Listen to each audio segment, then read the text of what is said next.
Number one, put God first. Put God first in everything you do. Everything that you think you see in me, everything that I've accomplished, everything that you think I have, and I have a few things, everything that I have is by the grace of God.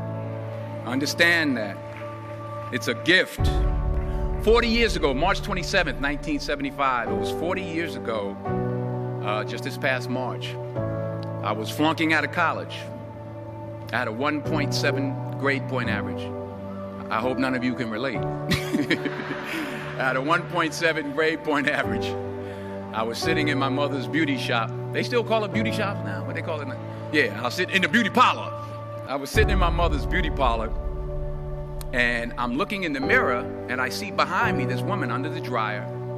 And every time she looked up, every time I looked up, she was looking at me, just looking me in the eye. And I didn't know who she was, and I said, she said, somebody give me a pen, give me a pencil, I have a prophecy. March 27, 1975, she said, boy, you are gonna travel the world and speak to millions of people. Now mind you, I was flunked out of college. I'm thinking about joining the army. I didn't know what I was gonna do, and she's telling me I'm gonna travel the world and speak to millions of people. Well, I have traveled the world, and I have spoke to millions of people. But that's not the most important thing, the success that I had. The most important thing is that what she taught me and what she told me that day has stayed with me since. I've been protected, I've been directed, I've been corrected. I've kept God in my life, and it's kept me humble.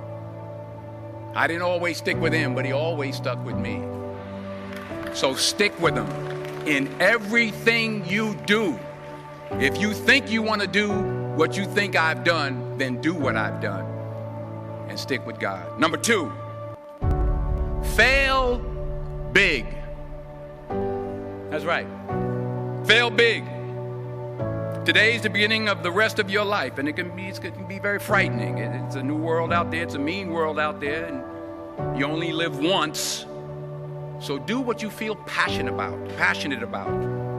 Take chances professionally. Don't be afraid to fail. There's an old IQ test, was 9 dots, and you had to draw 5 lines with a pencil within these 9 dots without lifting the pencil. The only way to do it was to go outside the box. So don't be afraid to go outside the box. To see how we can bring the spirit of Christmas into your home, keep watching. And Joseph went up from Galilee unto the city of David, which is called Bethlehem, to be taxed with Mary, his espoused wife, being great with child. Y dio a luz a su hijo primogénito, y lo envolvió en pañales y lo acostó en un pesebre, porque no había lugar para ellos en el mesón. At may mga pastor ng tupa sa lupainding yaon. Don't be afraid to think outside the box. Don't be afraid to fail big, to dream big. But remember, dreams without goals are just dreams, and they ultimately fuel disappointment. So have dreams, but have goals. Life goals, yearly goals, monthly goals, daily goals. I try to give myself goals every day. Sometimes it's just to not curse somebody out. Simple goals, but have goals. And understand that to achieve these goals, you must apply discipline and consistency. In order to achieve your goals, you must apply discipline, which you have already done, and consistency every day, not just on Tuesday and miss a few days. You have to work at it every day. You have to plan every day. You've heard the saying, we don't plan to fail, we fail to plan. Hard work works.